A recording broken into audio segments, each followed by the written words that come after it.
मैं विधायक होने के पहले एक हिंदू हूँ। मुझे मुझे मुझे मेरी धर्म की चिंता और मुझे धर्म के तरफ मेरा कर्तव्य बहुत बड़ा है। इसी साल का अगर मैं बात करूं तो अप्रैल में आपके खिलाफ 4 एफआईआर हुई और सितंबर महीने में 2 एफआईआर हुई हैं। आपका एक बयान आया था कि मुसलमानों को मस्जिद में घुस चुन चुन कर मारेंगे। क्योंकि हमारा देश हिंदू राष्ट्र है, हमारे देश में सबसे पहले हिंदुओं का हित देखा जाएगा। तो संविधान के मुताबिक कोई भी नेता जो चुना जाता है वो पूरी आबादी का नेता होता है, इसमें मुस्लिम आबादी भी आती है। आप जिस मुसलमानों की बात करते, जो हमको वोट करते, जो हमारे साथ है, वो राष्ट्रभक्त मुसलमान है। महागठबंधन के अंदर ही समर्थन आपके बयान को नहीं मिला। जो अजीत दादा की पार्टी वो सेक्युलर पार्टी है, मगर हमारी पहले दिन से भूमिका सरल स्पष्ट रही है कि हिंदुत्व ये विषय पे हम लोग कोई कॉम्प्रोमाइज़ नहीं करेंगे। उद्धव गुट के ही एक नेता हैं संजय राउत, उनके साथ भी आपकी काफ़ी तल्ख बयानी चलती रहती है। पिछले साल की ही बात है, आपने उनको कथित तौर पर सांप बोला था, जिसके बाद केस भी हुआ था आपके ऊपर। उसको चुप कैसा कराना, वो वैक्सीन मेरे पास है। नारायण राणे जी को एक बड़ा मराठा लीडर माना जाता है, लेकिन कहीं ना कहीं ये बड़े मराठा लीडर बनने की या मराठा आरक्षण की जो मांग थी उसमें जरांगे पाटिल इस समय काफ़ी आगे दिखाई देते हैं। कि जिस तरीके से आंदोलन जरांगे पाटिल का कुछ पिछले दिनों से चलते आ रहा है, उसमें मराठा आरक्षण तो बाजू में रह गया है। फिर उसमें कोई तो मौलवी आके बिठा दिया उन्होंने, जो तालिबान का समर्थक है।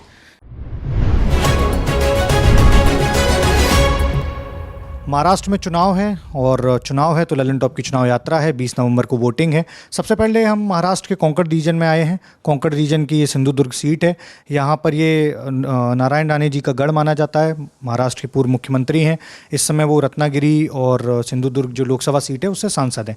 इसी में कड़कवली एक विधानसभा है जहाँ पर उनके छोटे बेटे नीतीश राणे हैं, वो इस समय 2 बार से विधायक हैं और इस बार भी वो भारतीय जनता पार्टी से यहाँ के प्रत्याशी हैं।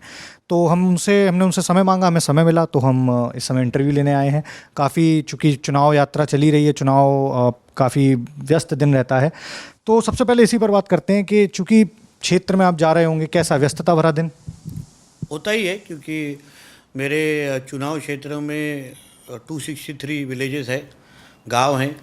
हर एक तक पहुंचने की कोशिश होती है, हर एक से बात करने की कोशिश होती है, हर एक की सुनने की कोशिश होती है कि अभी मैं 2 बार चुनाव लड़ चुका हूं, अभी तीसरी बार मैं क्या कर सकता हूं, क्या करना चाहता हूं और वो क्या मुझसे करवाना चाहते हैं।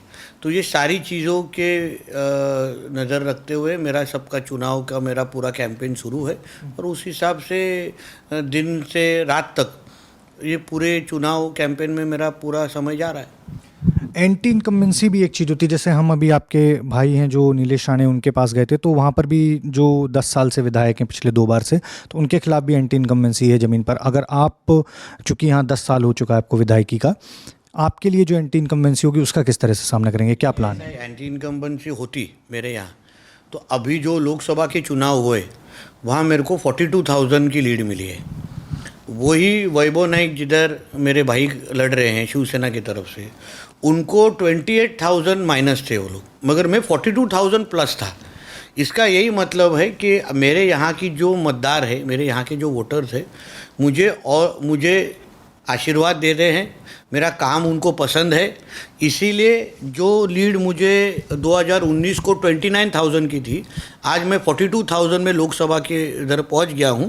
मतलब जनता को मेरा काम पसंद आ रहा है, इसलिए एंटी इनकम्बेंसी फैक्टर कि मेरे यहाँ चलेगा नहीं, ऐसा मुझे विश्वास है। जो अभी एक मुद्दे पर आते हैं जो सिंधुदुर्ग में इस समय काफ़ी ज़्यादा चर्चाओं में भी है। पिछले दिनों जब सिंधुदुर्ग में ही यहाँ पर राजकोट फोर्ट है तो वहाँ पर छत्रपति शिवाजी महाराज की जो प्रतिमा थी वो गिरी। उसके बाद उस पर काफ़ी MVA की तरफ से जो महाविकास आघाड़ी है उनके नेताओं ने उस पर काफ़ी बयान दिए। उन्होंने बोला कि वो आंदोलन करेंगे। सोशल मीडिया पर भी वो मुद्दा, लोगों के बीच भी काफ़ी नाराज़गी थी। आपको लगता है कि इस बार के चुनाव में वो भी सिंधुदुर्ग के लोगों के लिए एक मुद्दा रहेगा? देखिए, हमारे स्थानीय लोगों को या हम सभी को, कि हम सब स्थानिक लोग हैं, हमको किसी को भी वो चुनावी मुद्दा बनाना ही नहीं है। क्योंकि हम हो, आप हो, ये पृथ्वी पे ऐसा कोई भी ऐसा व्यक्ति नहीं है जो ये चाहेगा कि छत्रपति शिवाजी महाराज का पुतला गिरे। तो इसलिए वो हमारे लिए चुनावी मुद्दा नहीं है, वो बहुत इमोशनल इशू है। और हम सब लोग आज काम पे लग चुके हैं, सारे लोग, कि चलो जो गलती हुई उसको पीछे रखते हैं और अभी अपनी गलती सुधारते हैं, और उससे भी बड़ा, उससे भी भव्य, जो सालों साल वहाँ खड़ा रहेगा, उस तरीके का स्टैचू पुतला बनाने का काम ऑलरेडी शुरू हो चुका है। इसलिए हमारे लिए चुनावी मुद्दा नहीं है। ठीक है, जो बाहर से हमारे कोई दोस्त पत्रकार आते हैं उनको ऐसा लगता है ये चुनावी मुद्दा है, मगर यहाँ पे ऐसा किसी तरीके का भी चुनावी मुद्दा नहीं है। यहाँ के लोगों को अच्छी तरह से मालूम है कि हम कोई भी ये नहीं चाहेगा, जो कुछ भी गलतियाँ हुई है वो गलतियाँ सुधारने में हम लोग सब लोग जुटे गए। एक आपके बयान काफ़ी नेशनल मीडिया में भी चर्चा में रहते हैं और हर जगह, मतलब मैं पिछले दिनों से देख रहा था जब मैं आपके ऊपर रिसर्च कर रहा था, तो इसी साल का अगर मैं बात करूं तो अप्रैल में आपके खिलाफ 4 एफआईआर हुई और सितंबर महीने में 2 एफआईआर हुई हैं। तो अप्रैल में जब मीरा रोड हिंसा हुई थी उसके बाद आपका एक बयान आया था कि मुसलमानों को मस्जिद में घुस चुन चुन कर मारेंगे। दूसरा फिर आपका सितंबर महीने में आपका एक बयान आया कि हिंदू समाज चूँकि 90% है, जो आपका ये बयान था कि हिंदू समाज 90% है, तो हमें उनकी चिंता करनी चाहिए, उनके मुद्दों को देखना चाहिए। मेरा ये सवाल है, जब आप 10 साल से विधायक हैं, फिर आपको लगता है कि चूँकि जनता के मुद्दे हैं बहुत सारे, फिर उसमें इस तरह के बयान की जगह आपको लगती है? पहले तो मैं विधायक होने के पहले एक हिंदू हूँ। मुझे मेरी धर्म की चिंता और मुझे धर्म के तरफ मेरा कर्तव्य बहुत बड़ा है।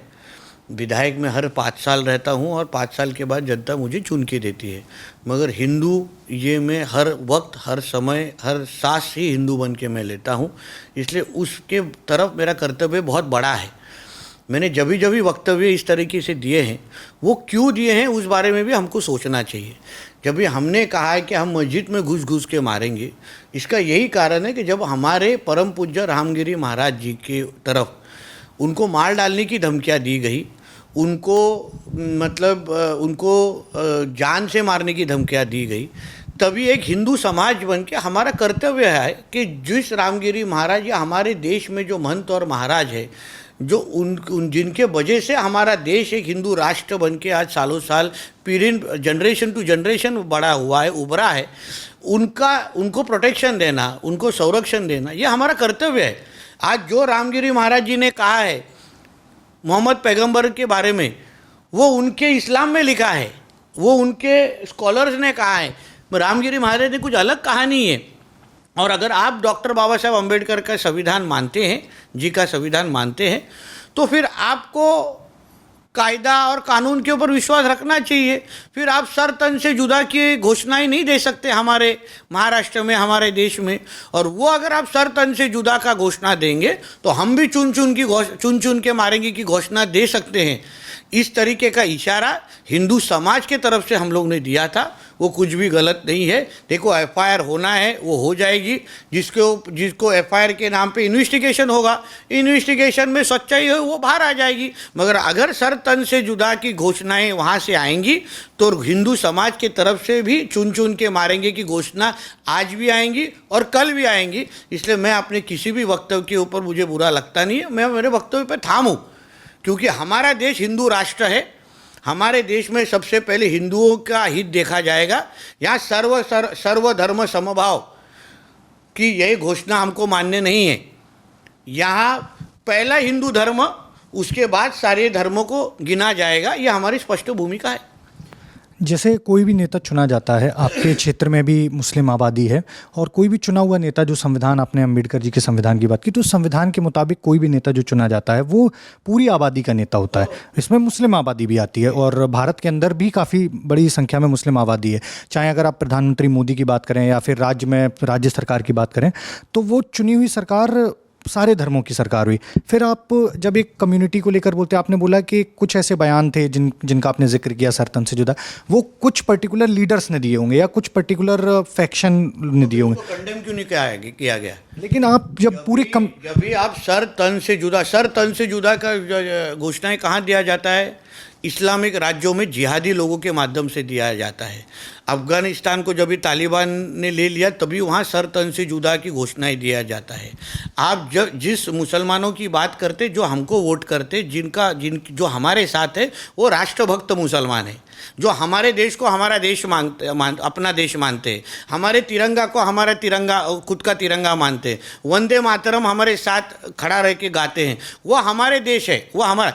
हम पाकिस्तान में खड़े हुए हिंदू वो को कभी आप ये सवाल पूछते हैं क्या कि वहाँ आप भगवा झंडा क्यों नहीं लहराते? वहाँ के मुसलमान का, वहाँ का जो पाकिस्तान का सरकार है, वो जो नियम वहाँ के इस्लामिक लोगों को लगाते, वही नियम हिंदू लोगों को वहाँ के क्यों लगाते नहीं है? पाकिस्तान में रहने वाले जो हिंदू हैं उनको सीधा सीधा ऐसा फतवा निकाला जाता है कि या तो आप इस्लाम को कबूल करो या तो हम आपको मार डालेंगे। तो इस तरीके का असर तो हम लोग करते नहीं है ना।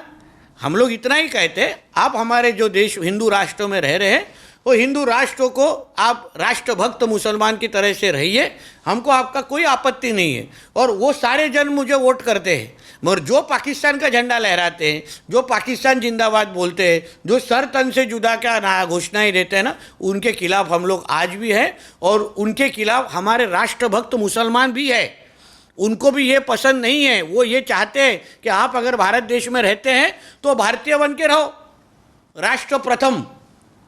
ये हमारे लिए सबके लिए महत्वपूर्ण है, वो नज़र में रखना बहुत ज़रूरी है। जो राष्ट्र प्रथम बोलने वाला जो मुसलमान है वो हमारा है, मगर जिसको हमारे राष्ट्र के ऊपर जो गलत नज़र से देखता है, वो नज़र हम हमारे देश में रखेंगे नहीं, वो आके हम हमारे देश में रखेंगे नहीं।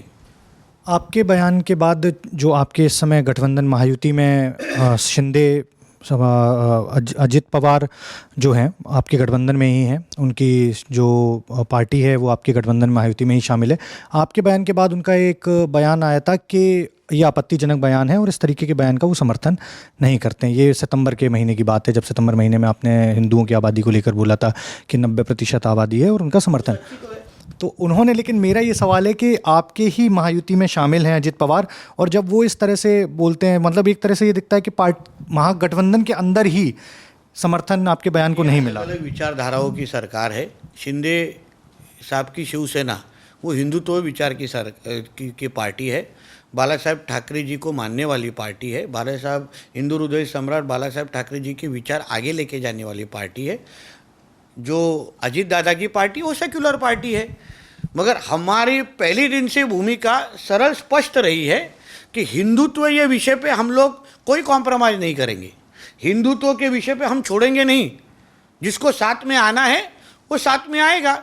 इसलिए हम अजीत दादा का उतना ही रिस्पेक्ट करते हैं, हम अजीत दादा को उतना ही मान सम्मान देते हैं, मगर हिंदुत्व ये विषय पे हम लोग कोई कॉम्प्रोमाइज़ नहीं करेंगे। वो उन्हें भी मालूम है, इसलिए वो अपने तरफ से वो बोल सकते हैं, वो अपनी जो हरकत है, मतलब अपने जो रिजर्वेशन है वो बता सकते हैं। उसके ऊपर क्या जवाब देना है वो हमारे वरिष्ठ उनसे बात कर रहे हैं, इसलिए उसके बारे में कोई कॉम्प्रोमाइज़ होगा नहीं। एक मेरा ये सवाल था, आपको देवेंद्र फडणवीस जी का करीबी माना जाता है, और चूँकि जब अभी शिवसेना टूटी और उसके बाद वापस से भारतीय जनता पार्टी और शिवसेना शिंदे जी के साथ मिलकर उनकी सरकार बनी, उस समय देवेंद्र फडणवीस जी को लगा था कि वो मुख्यमंत्री बन सकते हैं, लेकिन पार्टी ने ये फैसला किया कि शिंदे जी को मुख्यमंत्री बनाया जाएगा, एकनाथ शिंदे जी को। ये उनके साथ दूसरा धोखा था। पहला धोखा हुआ जब वापस भारतीय जनता पार्टी और शिवसेना ने साथ में, जब शिवसेना टूटी नहीं थी, 2019 का चुनाव लड़ा और दोनों ने मिलकर जीता भी, लेकिन उसके बाद शिवसेना अलग हो गई एक तरह से। फिर उसके बाद 2.5 साल उनकी सरकार चली। तो क्या लगता है कि जब अब की बार अगर पार्टी जीती, महायुति गठबंधन जीतता है, तो क्या देवेंद्र फडणवीस जी का दोबारा चांस है? क्या भाजपा का मुख्यमंत्री इस बार होगा? देखिए, ऐसा है कि आपके सवाल में थोड़ा करेक्शन ऐसा है कि देवेंद्र जी के साथ एक ही बार धोखा हुआ 2019 को, जब भी महाराष्ट्र की जनता ने, महाराष्ट्र के मतदारों ने हमको शिवसेना बीजेपी के नाम पे हमको वोटिंग किया और हमारे सरकार वापस चुन के दिया। फिर धोखा उद्धव ठाकरे जी ने हमारे साथ किया, उन्होंने बैक स्टैबिंग किया। जो 2022 को जब भी शिंदे साहब हमारे साथ आए, तभी जब भी गठबंधन की सरकार बनती है तो उसके कई कंपल्शंस होते हैं, उसके कई एक्सपेक्टेशंस होते हैं, और उस हिसाब से लिया हुआ वो निर्णय, वो धोखा नहीं बोल सकते आप। तभी हम भारतीय जनता पक्ष पार्टी के सारे कार्यकर्ता चाहते थे कि देवेंद्र जी मुख्यमंत्री बने, मगर आखिर में शिंदे साहब हमारे साथ आए, उन्होंने शिवसेना को हमारे साथ लाया। इसके लिए हमारे वरिष्ठों ने सब साथ में मिलके हमको महाराष्ट्र में एक हिंदुत्ववादी विचार की सरकार लाना बहुत ज़रूरत थी, क्योंकि जिस तरीके से महाविकास आघाड़ी के माध्यम से हिंदुओं के ऊपर अन्याय बढ़ता जा रहा था, हिंदू हमारे फेस्टिवल सेलिब्रेट करने पे रोक लगाया जा रहा था, तो उसके खिलाफ हमको एक हिंदुत्ववादी विचार की सरकार देनी बहुत ज़रूरत थी। इसलिए हमारे देवेंद्र फडणवीस जी ने हिंदुत्व और पार्टी को सर्वप्रथम खुद से आगे और बढ़कर समझने वाले वो हमारे नेता हैं। इसलिए उन्होंने कहा कि अगर मेरे राज्य में, मेरे महाराष्ट्र में अगर एक हिंदुत्ववादी विचार की, लोगों की सेवा करने वाली सरकार आती होगी, तो मैं वो सरकार में कोई भी रोल प्ले करने के लिए तैयार हूँ। वो उनका बड़ापन है पार्टी के लिए। मेरी पार्टी मेरे से बड़ी है, मेरी खुद की महत्वाकांक्षा बड़ी नहीं है।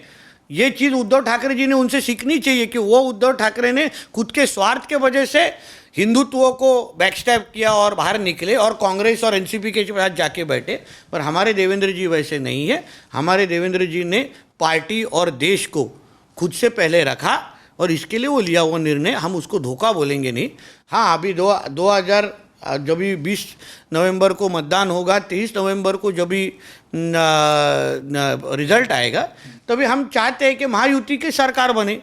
फिर जो वरिष्ठ जो निर्णय लेंगे वो हमारे, अभी आप शिवसेना के पार्टी को मेंबर को, कार्यकर्ताओं को पूछेंगे, वो बोलेंगे शिंदे साहब बनना चाहिए। बीजेपी वालों को हमको पूछेंगे, हम बोलेंगे देवेंद्र जी बनने चाहिए। आप एनसीपी के कार्यकर्ताओं को पूछेंगे, वो बोलेंगे अजीत दादा को बनने चाहिए। हर एक पार्टी के कार्यकर्ता की यही भावना है, मगर आखिर में महायुति की सरकार है। हम चाहते हैं कि महायुति की सरकार बने। आखिर में जो भी निर्णय होगा हमको मानने हैं। उद्धव जी की बात हुई तो एक सवाल उद्धव जी पर भी है मेरा। उद्धव ठाकरे की जो भी उनकी पार्टी शिवसेना उद्धव गुट, थोड़े दिन पहले जब जो शिवाजी महाराज की जब प्रतिमा गिरी थी, तो वहाँ पर अभी मैं आपके बड़े भाई का इंटरव्यू ले रहा था, नीलेश राणे जी, तो उनसे भी मैंने ये सवाल किया था कि जब उद्धव ठाकरे के बेटे हैं आदित्य ठाकरे, जब वो आए थे वहाँ पर देखने के लिए मूर्ति को, तो वहाँ एक क्लैश होता है राणे समर्थकों के बीच और ठाकरे समर्थकों के बीच, और नीलेश जी वहाँ पर थे। ये क्लैश सिर्फ एक क्लैश नहीं है। आप पिछले 20 साल को उठाएंगे तो राणे परिवार, और बल्कि और भी पहले से 1999 में जब मुख्यमंत्री बने थे नारायण राणे जी, उसके बाद से ये दोनों परिवारों के बीच थोड़ा थोड़ा क्लैश जारी हो गया था। और वो अब अगली पीढ़ी जो आई है सत्ता राजनीति में, तो वो भी इस क्लैश को लेकर आगे बढ़ ही रही है एक तरह से। तो ये तल्खियाँ राणे परिवार और ठाकरे परिवार के बीच कम नहीं हो रही हैं। दिन ब दिन बयान भी आते हैं। 2021 का वो वाक़या है जब नारायण राणे जी पर एफआईआर भी हुई थी, नॉन अवेलेबल वारंट भी जारी हुआ था जब उन्होंने उद्धव ठाकरे को थप्पड़ मारने वाली बात बोली थी। तो ये आपको लगता है ये टसल जारी रहेगी अगली पीढ़ी में भी? पहले तो मैं आपको कहूँगा कि हमारे लिए हिंदू हृदय सम्राट बाला साहेब ठाकरे ये भगवान की जगह पे है। ठाकरे फैमिली में सिर्फ उद्धव जी की फैमिली छोड़ के बाला साहब खुद और फिर राज साहब ठाकरे हो या अन्य फैमिली मेम्बर्स के साथ हमारा बहुत अच्छा संबंध है, बहुत अच्छा रिलेशन है। आज भी बाला साहब ठाकरे जी को हम हमारा भगवान ही मानते, उनके खिलाफ कभी कुछ बात नहीं करते। राज साहब के साथ तो बहुत अच्छा रिलेशन है। फिर बाकी फैमिली मेम्बर्स के साथ से उद्धव ठाकरे की जो फैमिली है, उनको ना राणे साहब पसंद आए, ना खुद के राज साहब पसंद आए। उद्धव जी को खुद के खुद के बड़ा भाई भी पसंद नहीं है, जिनके खिलाफ वो कोर्ट में गए हैं। आज उद्धव जी के खिलाफ, उद्धव जी को ही हम सब पसंद नहीं थे, इसलिए उन्होंने षड्यंत्र रचा, हमको शिवसेना से दूर कराया, हमको बाला साहब से दूर कराया, और इसलिए देखिए उद्धव जी आज अकेले गिर गए, हम सब साथ में हैं आज। इसलिए ये जो को आप दुश्मनी की जो बात कर रहे हैं, जो अगले पीढ़ी तक गए, वो सिर्फ उद्धव जी के फैमिली के साथ है। आज उस दिन भी जो घटना हुई उसके बारे में नीलेश जी ने खुद ने आपको कहा होगा, मैं तो उधर था नहीं, मैं तो बाद में आया। उन्होंने बताया, उन्होंने जो कहा, टाइम किसको दिया गया था? पहले 12-11 बजे का टाइम राणे जी को दिया गया था, नीलेश जी को दिया गया था, और फिर नहीं, पहले टाइम यूबीटी को दिया गया था, 12 बजे राणे जी को दिया गया था। यूबीटी वाले देर से आए, देर से पहुँचे, इसलिए वो क्लैश हुआ। अगर यूबीटी वालों ने अगर अपना टाइम पे अगर आके वहाँ उन्होंने अगर अपना जो देखना था फ़ोटो सेशन किया रहता, क्योंकि जब भी पुतला बड़ा बना था तभी कभी देखने आए नहीं थे, तभी उनको कभी ऐसा लगा नहीं कि राजकोट पे इतना बड़ा पुतला बना है, चलो जाके वहाँ महाराज जी को नमस्कार करके आए। जब भी पुतला गिरा तभी उनको गंदी राजनीति करनी थी। छत्रपति शिवाजी महाराज पे अभी तक गंदी राजनीति ये यूबीटी वाले ही करते हुए आए हैं। तो इसलिए वहाँ ने उधर वो लोग गलत टाइम पे पहुँचे, लेट पहुँचे, इसलिए आपको वहाँ क्लैश दिखा, वरना वो क्लैश अवॉइड हो जाता था। हम हमारे डिस्ट्रिक्ट में, हमारे महाराष्ट्र में हमको ऐसी क्लैश की ज़रूरत भी नहीं है। हम डेवलपमेंट को प्रिफर करने वाले सारे लोग हैं। इसलिए तो लोकसभा में यूबीटी का एक भी सांसद ये पूरे कोंकण रीजन में चुन के नहीं आया है। थाना तक एक भी यूबीटी का सांसद चुन के नहीं आया है। सारे के सारे हमारे महायुति के सांसद चुन के। इसका यही अर्थ होता है, कोंकण की जनता को ये यूबीटी का गंदी राजनीति कोंकण की जनता ने नाकारी है, उनको रिजेक्ट किया है और हमारे डेवलपमेंट पॉलिटिक्स को स्वीकारा है। और इसलिए जो कुछ उस दिन हुआ वो यूबीटी के गंदी राजनीति का एक पार्ट था। हमको वो राजनीति करनी नहीं थी, इसलिए उस दिन का वो चित्र आपको दिखा।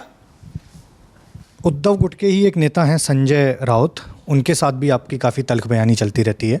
पिछले साल की ही बात है, आपने उनको कथित तौर पर सांप बोला था, जिसके बाद केस भी हुआ था आपके ऊपर।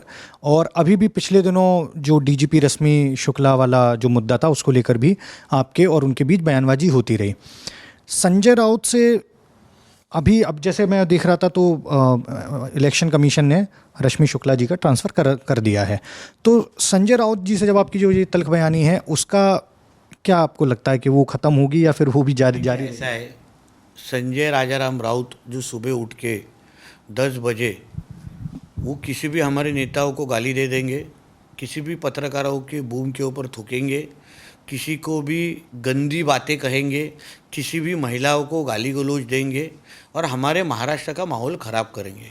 इसलिए मुझे मेरे पार्टी के माध्यम से वो दी हुई जिम्मेदारी है कि अगर वो राजनीति में टिक्का टिप्पणी करेंगे, किसी को कोई उस पर ऐतराज़ नहीं है, मगर राजनीति छोड़ के जब भी वो पर्सनल अटैक करते हैं, गंदी बातें करते, थूकते हैं, गालियाँ देते हैं, तभी हमारे जैसा जो पुराना शिवसैनिक है, जो बाला साहब के स्कूल ऑफ थॉट में तैयार हुआ है, उसको मालूम है किस तरह से इनको जवाब देना है। उनको उनकी भाषा करने की अच्छी तरह से हम लोग को मालूम है।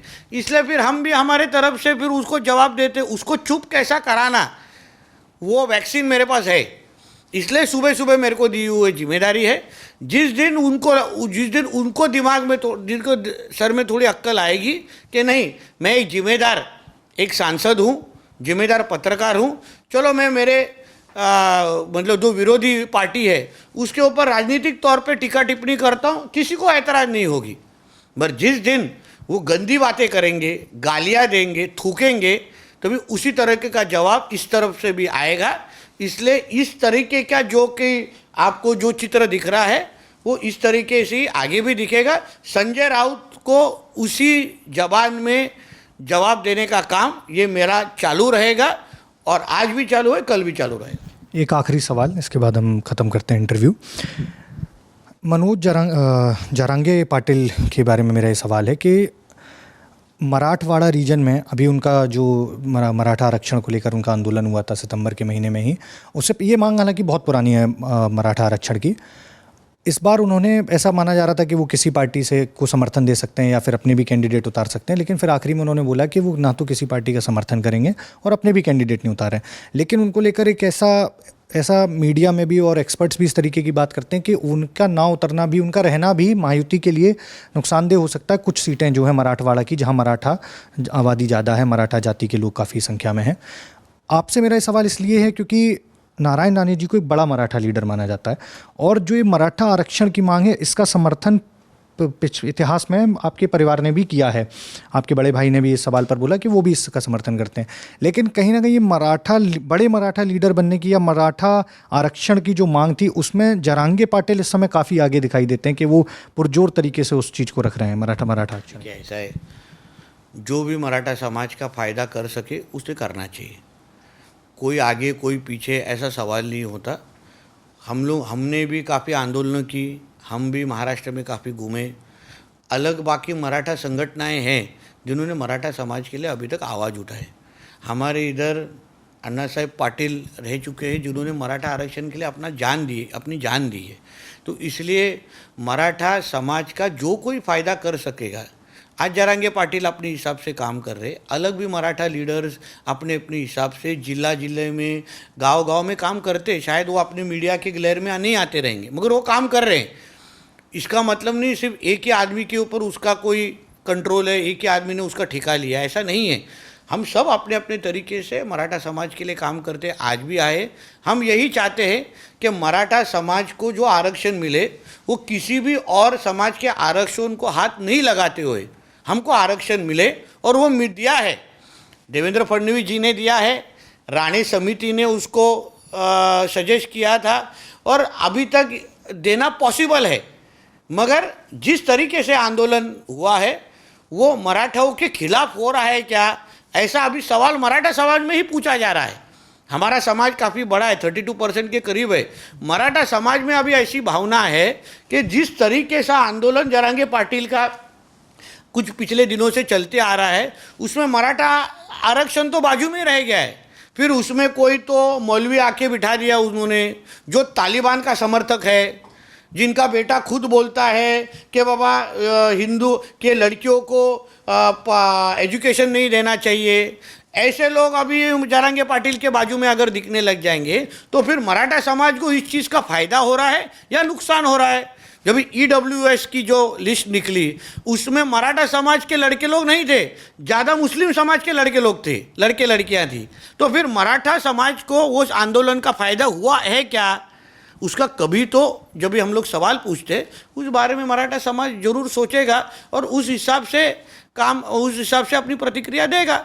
तो मुझे ऐसा लगता है कि हर एक अपने अपने तरीके से मराठा समाज के लिए काम कर रहा है। जो कोई अभी हमारे मराठा समाज के युवाओं का भविष्य बना सकेगा, उस हिसाब से हम लोग सब लोग अपना अपना योगदान दे चुके और दे रहे। जी, तो हमारे साथ थे नितेश राणे जी। काफ़ी इनकी छवि फायर ब्रांड नेता की है और काफ़ी एनर्जी के साथ जब भी वो बात करते हैं, मीडिया में आपको कभी भी उनका कोई इंटरव्यू दिखेगा तो काफ़ी एनर्जी के साथ बात करते हैं। तो महाराष्ट्र चुनाव यात्रा हमारी लगातार जारी है। हमारे साथ जुड़े रहिए। लल्लन टॉप के साथ हमारी 2 टीमें हैं। एक टीम आपको विदर्भ से जल्दी उनके वीडियो भी दिखेंगे, और हम यहाँ पर कोंकण और उसके बाद पश्चिमी महाराष्ट्र में जाने वाले हैं, वहाँ से लगातार वीडियो करते रहेंगे। सिंधुदुर्ग में अभी हमें काफ़ी चीज़ें करनी है, हमें लोगों से बातचीत भी करनी है। आगे भी इस तरीके की बातचीत जारी रहेगी, चुनाव यात्रा चलती रहेगी। कैमरे के पीछे मेरे साथी हैं राशिद, मेरा नाम है उदय भटनागर और आप देख रहे हैं दी लल्लन टॉप।